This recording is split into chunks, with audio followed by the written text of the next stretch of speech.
Ukuri ku biriko biraba ngaha mu gihugu c'u Burundi, ndabaramukije abandi ndabahaye mwiriwe bivanye n'aho muherereye. Ni iteka n'umunezero ntangere vyo gusubira kubana namwe mwebwe banywanyi mukurikira imboneshakure yacu ari nayo yanyu Shiramatsiko TV. Ni imboneshakure imwe rudende dushikiriza inkuru n'ibiganiro utaronka ahandi. Ibintu ntivyoroshe mu bategetsi batandukanye ndetse no mu nzego z'umutekano zitandukanye kuko harimwo ubwoba bukomeye cane nyuma y'uko coup d'etat igeragejwe ariko bikarangira iburijwemo, ariko amakuru menshi akaba yemeza ko coup d'etat itigeze iburizwamo ahubwo ko iriko irategurwa neza kugira ngo ntitere ibibazo nk'ivyo yabaye muri 2015 yateye, aho bamwe mu bateguye iyo coup d'etat bashimye kuba bavyihojejeho gakeya kandi bakabanza kujijisha abanyagihugu kugira ngo hatagira abaza kwikika mu kiza bagakora amabara atandukanye kugira ngo bize kujya kugaruka kazo bazaba bateye coup d'etat Perezida Evariste Ndayishimiye. Ukuri kwemye nuko iri joro ryakeye coup d'etat yari yateguwe kandi ariho yari gutangazwa, ariko bamwe mu bategetsi bari bateguye iyo coup d'etat biketse ko hari abashaka kubatobera bakajya kugandagura abana b'umukuru w'igihugu General Evariste Ndayishimiye, kuko nyine umukuru w'igihugu we murazi ko we n'umutambukanyi wiwe Angeline Ndayishimiye batari mu gihugu c'u Burundi ahubwo bagiye muri Cuba, aho bagiye mu nama itangura uyu munsi, ariko ikiriko kiratera abanyagihugu ubwoba ndetse n'abandi bategetsi ubwoba nuko bariko baravuga ko General Evariste Ndayishimiye ashobora kuba yarahunze amaze kumenya ibiriko biraba ndetse n'ibiriko birategurwa, yiketse ko ashobora guhita afatwa agapfungwa canke se akagandagurwa nk'uko byagiye bigendera ku bandi bategetsi bagiye baterwa coup d'etat, kuko ntibisiguritse ukuntu umukuru w'igihugu asohoka igihugu imbere y'iminsi 3 kugira ngo inama itangure, kuko aramaze iminsi irenga 3 muri Cuba mu gihe inama iza gutangura uyu munsi. Ibyateye abanyagihugu kugira amakenga bakavuga ko iyo coup d'etat Perezida Evariste Ndayishimiye yarayizi kandi ko yarazi ko byanze bikunze nibayitera ahari mu gihugu bashobora kumufata bakamupfunga we n'umutambukanyi wiwe canke se bakabagandagura. Ariko amakuru ariko aradushikira muri kano kanya ava mu begereye abari bashatse gutera coup d'etat Perezida Evariste Ndayishimiye aremeza ko n'ubundi umugambi uhari kandi ubandanya, ahubwo bakaba hari ibyo bakiriko bariga kugira ngo hataza kugira uwikika mu kiza akamena amaraso y'abanyagihugu b'inzirakarengane, kandi abashaka gutegura coup d'etat badashaka kumena amaraso ahubwo bashaka gutera coup d'etat iza kuza iboneka ko nyine nta kibazo iza gutera abanyagihugu bato bato, kuko nyine ibiriko biraba hagati y'abategetsi bakomeye cane n'inyurana ririko rirabera hagati yabo ubwabo ntaho bihuriye n'abanyagihugu bato bato. Akaba ariyo mpamvu nyine abariko barategura iyo coup d'etat babaye babyihojeje kugira ngo bapange uburyo ki bagiye kuba bacunze umutekano ku buryo ata muntu n'umwe ushobora kuza kwikika mu kiza agakora coup d'etat. Ni byinshi biriko biravugwa mu masoko atandukanye ngaha mu gihugu c'u Burundi, aho byose twabitohoje tukaba tugiye kubashikiriza ido n'ido. Wifuza kuzajya uba mu wa mbere bashikirwa n'inkuru n'ibiganiro bene nk'ibi, ico usabwa nta kindi, niba utaravyonda kuri s'abone vyondaho kugira ngo uko dushizeho amakuru n'ibiganiro ujye uba uwa mbere mu gushikirwa navyo. Ukuri ni ukuhe ku byaraye bivuzwe mu bijanye n'umutekano kuri RTNB. Nk'uko twabibemereye ejo haheze, inkuru ijanye n'umutekano w'iradiyo na televiziyo by'igihugu RTNB twaraye tuyitohoje ku buryo bukomeye cane. Twari twabasangije amakuru y'ikinyamakuru SOS Media Burundi yavuga ingene kuva ku wa 4 hongerejwe abasoda bacungera RTNB,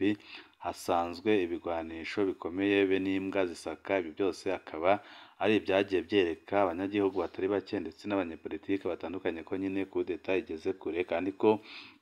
byaze bikunze iri bube iri joro, ariko byarangiye nyine abariko barayitegura babaye bayihojeje kugira ngo hataza kugira ibintu byinshi byononekara byose bakazabibazwa. Abagerageje kubaza mu ikambi y'abasirikare bacungera umukuru w'igihugu bishuwe ko iherutse kuronka izo mbwa zimenyereye gufasha mu matohoza, none bariko barimenyereza kuzikoresha. Kumbure niyo mpamvu zavuzwe ku kirimba umukuru w'igihugu akoreramwo Ntare House hamwe no kuri RTNB. Kuri urwo ruhande amatohoza yacu nta kidasanzwe yerekanye, ariko abegereye kuri RTNB baremeza ko umutekano wa RTNB wongerejwe muri izi ndwi zibiri canke zitatu ziheze, kuko nyine Perezida Evariste Ndayishimiye arazi neza ko bashaka kumutembagaza ku butegetsi, naho nyine yananiwe guhagarika ku karwi nyine gashaka kumutembagaza ku butegetsi.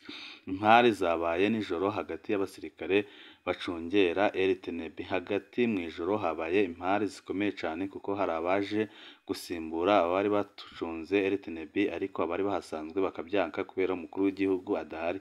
Ibyo nibyo byahise bituma abashatse gutembagaza ubutegetsi bahita bahindura umukenyero, kuko bavugaga ko abo nyine bari bacunze RTNB bari banze kubaha uburenganzira ngo bashireho ababo baza kuboherereza icyo gikorwa, ariko bagahitamo kubigenza gake kugira ngo babanze baganire nabo nyine bari bacunze RTNB, kugira ngo ntagire amaraso aza kumeneka, kuko bari ko barategura iyi kudeta, barashaka ko ata muntu n'umwe uza gupfa kubera iyi kudeta. Amatohoza yacu yerekanye ko ejo ku mugoroba ku igenekerezo rya 15 ukwezi kw'icyenda 2023 hari ikibazo cadutse hagati y'abasirikare kuri RTNB. Mu gihe abasirikare bacunze kuri RTNB boba bari bahamaze umwanya muto kandi bakaba basanzwe bahindurwa uko haciye ukwezi. Ejo ku mugoroba harazanywe abandi basirikare kugombora abahasanzwe, niho impari zaduka hagati y'abahasanzwe n'abari baje kubagombora. Abahasanzwe bararahiye gusohoka bavuga ko bitumvikana ingene bashaka kubahindura kandi umukuru w'igihugu ari hanze y'igihugu. Ibyo byose nibyo byatumye nyine babona ko baramutse bateguye kudeta cyangwa se bakayitangariza abanyagihugu bishobora gutuma ibintu bikomera cyane, kuko abo bari bari kuri RTNB bari biteguye guhita barwana, mu gihe abashaka gutembagaza ubutegetsi bo nta gahunda n'imwe bafise yo kumena amaraso kubera kudeta, aho bashaka kuyikora mu mutekano, aho nta munyagihugu cyangwa se umusoda n'umwe aza kuhaburira ubuzima. Abari baje kugombora abahasanzwe bahavuye basubira inyuma, abahahora barabandanya akazi. Impamvu basubiye inyuma, baronse itegeko ku telefoni ribasaba ko basubira inyuma. Iyo telefoni ikaba yari ivuye mu bariko barategura kudeta, bavuga ati mwe musubiye inyuma, tube tubitekereza neza, dushake n'undi mukenyura tubinyuzamo, tubanze tuganire nabo bari aho ngaho, tubereke ko igikorwa tugiye gukora ari igikorwa gihambaye kandi kizagirira igihugu n'abarundi akamaro. Ariyo mpamvu nyine abo bari baje aho kugira ngo barwane nabo bari bahasanze, bahise bahitamo gusubira inyuma. Aho mwamenya ko ikambi icungera umukuru w'igihugu atari ikambi isanzwe nk'izindi. Iyo kambi ihabwa amategeko n'umukuru w'igihugu ubwiwe, mu gihe izindi kambi zikura amategeko ku mukuru w'igisirikare c'u Burundi. Ntawe uzi iyo ico gico co kugombora coba carazananye n'impamvu byoba byarateye amakenga abasanzwe ku kazi, mu gihe abo bari baje nabo basanzwe kuri RTNB bose begukira ikambi imwe gusa nyine icungera umukuru w'igihugu. Impari ntizamaze umwanya munini nyine, kuko abari baje bahise baronka itegeko ribasubiza inyuma, ariko amakuru menshi atandukanye yemeza ko n'impamvu ubutegetsi bwa Perezida Evariste Ndayishimiye butaraye butembagajwe iri joro ari uko abacungera umukuru w'igihugu bananiwe kumvikana, aho bamwe bashigikiye ko atembagazwa, abandi bakaba bashigikiwe nyine ko adatembagazwa. Ibyo bikaba ari byo byatumye nyine abariko barategura iyo kudeta babanza kubicaza kugira ngo babaganirize, amaze ibintu bize kugenda neza ata maraso amenetse, kuko niyo bakibishaka bashaka gushyigikira Perezida Evariste Ndayishimiye nta ngufu bafise, ku buryo nta n'amasaha abiri bari kurwana, ariko nyine bahisemo kwanga kumena amaraso, ahubwo bashaka uburyo ki babitegura neza, ku buryo inzego nka zose zizaba zamaze kubyumvikanaho, itangazo rigasomwa ikesi nta muntu n'umwe yagize ikibazo. Ibihuha bivuga umugambi wo gutembagaza ubutegetsi. Nijoro ku mbuga ngurukana bumenyi zitandukanye abarundi barahanye ibihuha byinshi cyane birimwo n'impare. Ibihuha byose bigaruka ku kutumvikana kuri mu bategetsi bo muri CNDD-FDD. Hari abavuga ubwoba buri mu butegetsi kugeza naho bamwe mu bashikiranganje batakizi ico bakora n'ico bareka, kubera batinya gutukwa na Perezida Ndayishimiye, hamwe bosanga bakoze ibyo adashaka nk'uko nyine amaze iminsi abatuka ngo ni imbundenge, akababwira ko ari ibijuju, ari ibisuma, ibyo byose akaba ari byo byarakaje abategetsi nka bose, akaba ariyo mpamvu n'umugambi wo kumutembagaza inzego nka zose ngaha mu gihugu cy'u Burundi ziri kuwemeza, kuko nyine barabona ko Perezida Evariste Ndayishimiye ariko arabatwara nabi kandi ariko arakorana n'abansi b'igihugu, mu gihe ariko arisokorora muri sisiteme y'abamushize ku butegetsi, aho ashaka kwita ise w'umugambwe mu gihe ari umwana w'umugambwe, agakoresha igikenye ndetse n'ububasha afise ahabwa n'amategeko mu gusambura umugambwe ku butegetsi CNDD-FDD. Hari abavuga miliyoni 5 z'amadolari umutegetsi wo hejuru cyane yoba aherutse kuja kunyegeza mu banki muri Kenya tutashimye kuvuga. Ibyo nabyo iyo biri kuba biba bisigura neza ko abategetsi bo ku rwego hejuru batizeye umutekano kandi bazi ko ibintu bigiye gukomera, ariyo mpamvu bamwe n'abandi babona ko n'ubundi umugambi wo gutembagaza Perezida Evariste Ndayishimiye ugeze kure, kandi bakanemeza ko muri abo bariko barakura amafaranga mu Burundi bayajyana mu mabanki atandukanye hanze y'igihugu, harimo n'umukuru w'igihugu cy'u Burundi Evariste Ndayishimiye, kuko abona ko igihe azaba yatembagajwe ku butegetsi ata kindi kizaba gisigaye, azahita atungwa n'amafaranga yanyegeje hanze y'igihugu, kuko amakonti yiwe barashobora guhita bayugara bagahita banamufatira ibihano bikomeye cyane nk'ibyafatiye abagerageje gutembagaza ubutegetsi mu mwaka wa 2015. Uyu mutegetsi wo hejuru cyane aravugwa ko yoba ariko agerageza kujana ayandi mahera menshi mu kindi gihugu ca kure. Hari abagorotse cyane ku ngendo z'umurengera z'umukuru w'igihugu n'umupfasoni wiwe mu mahanga, aho bemeza ko bariko barasaba ubuhungiro kuko barabizi neza ko ata wundi Murundi azabatabara, kuko barazi uburyo ki bahemukiye Burundi n'abarundi ndetse n'umugambwe bakomokamo, akaba ariyo mpamvu babandanya gukora ingendo kugira ngo nibamara gutembagazwa ku butegetsi bazabone aho bahungira bari gushaka inshuti. Benshi ntibumva nk'ingene umukuru w'igihugu aja muri Cuba ku igenekerezo rya 10 ukwezi kw'Icyenda 2023, iminsi 5 imbere y'uko inama imujanye itangura ku igenekerezo rya 15 ukwezi kw'Icyenda 2023. Babona ko ariko arasesagura ubutunzi bw'igihugu canke ko hariko ikintu kinyegeje kitavugwa ariko arakora. Hari abavuze cyane ku mbonerakure zirungikwa gusaba ubuhungiro muri Kongo. Iyi nkuru nyine nayo turiko turibatohoreza neza, turaza kubashikiriza amakuru yacu yo hanyuma, kuko hari byinshi twamaze kuronka, kandi ibyo byose bikaba bihuza n'uwo mugambi nyine wo gutembagaza ubutegetsi bwa Perezida Evariste Ndayishimiye, kuko abategetsi nka bose baramaze kubyemera. Ibyo bihuha byose byagumye bishimangira ukutumvikana kuri mu butegetsi. Mbere bamwe bakibaza ko hoba hariho ibihangange bishaka gusenyura Evariste Ndayishimiye, abandi bakabyita urwego rwa Neva kugira hagarike ibihangange biriko biramupinga. Amakuru yo mu iperereza bisaba kwitondera cyane. Hari ibihuha ubutegetsi bwonyine bukwiragiza kugira busamaze abantu mu gihe buba buriko burategura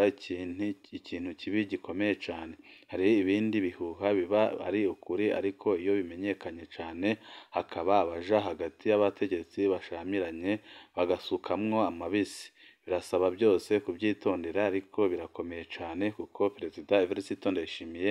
arafise abanzi benshi kandi baramaze kubigaragaza aho bashaka nyine kumutembagaza ku butegetsi. Ariko ico nemeza co nuko hamwe hobaho ibihangange bigerageza gutembagaza ubutegetsi muri kino gihe, bitoba bibikoze ku neza y'igihugu, ahubwo byo bikora kugira bikingire inyungu z'akarwi gato cyane gasanzwe gafukamye mu nda Uburundi. Murazi nyine ko abariko bararwanya Perezida Evariste Ndayishimiye nka bose ni abari mu iraryi ry'umuhisi Petero Nkurunziza, kandi murazi ko nta ciza c'abo ngabo, ahubwo ari abashaka kugumya gupfukama mu nda abanyagihugu ndetse no gufata amatungo y'igihugu, kuko muri abo bariko barategura iyo kudeta naho General Arenguemo Bunyoni yapfunzwe, ariko abenshi bari kuyitegura barafitanye imibano mwiza, kandi biranavuga ko amafaranga menshi cyane bariko barakoresha ari aya General Arenguemo Bunyoni wahoze ari umushikiranganji wa mbere w'igihugu cy'u Burundi, kandi bakanemeza ko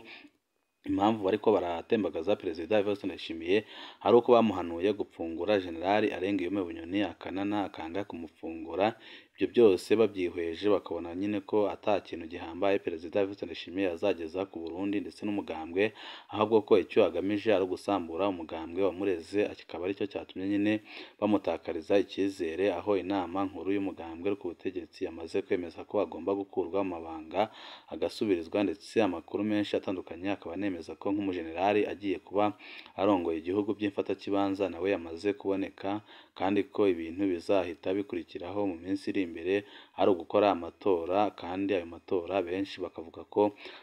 azegukanwa n'umukuru w'umugambwe uri ku butegetsi Reverien Ndikuriyo, akaba ari we azarongora igihugu cy'u Burundi mu minsi iri imbere nk'uko nyine amaze iminsi akora imyimenyerezo itandukanye mu gihugu,